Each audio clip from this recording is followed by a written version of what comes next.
Bukas ang Malacanang sa panukala ng mga mambabatas na isailalim sa lifestyle check ang mga miyembro ng gabinete ni Pangulong Aquino.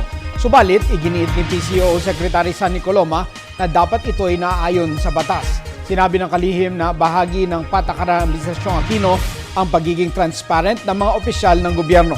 Si Elena Luna, tagapagbalita. Binigyang din ng palasyo ang umiiraw na patakaran ng Administrasyong Aquino sa pagiging transparent ng mga opisyal ng gobyerno. Tugon rito ng Malacanang sa panawagan ng militanteng grupo sa Kamara na buksan ang mga bank accounts ng mga cabinet officials na nauugnay sa pork barrel scam. This administration has consistently advocated openness, transparency, and accountability of public officials. In line with this advocacy, the SAL-ends of the President and cabinet members have been made available to the public.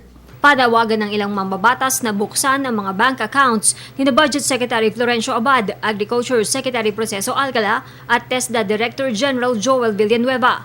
Walang pagtutol dito ang palasyo maging sa panawagang lifestyle check, pero ipinaalala ng kalihim kailangang naaayon ito sa batas. There are, however, requirements under existing laws, such as the Anti-Graft Law, Republic Act number 3019, and the Code of Conduct and Ethical Standards of Government Officials and Employees, Republic Act number 6713, before such check can be lawfully conducted. This is in line with the Constitution's guarantee to due process of law. Sa press briefing, binigyang diin ng kalihim ang posisyon ng Pangulo sa mga idinadawit sa pork barrel scam. The President reiterates that mere allegation does not affect the presumption of regularity in the performance of their current duties. Moreover, there is need to recognize the rights to presumption of innocence, especially while no concrete proof of wrongdoing has been presented against them.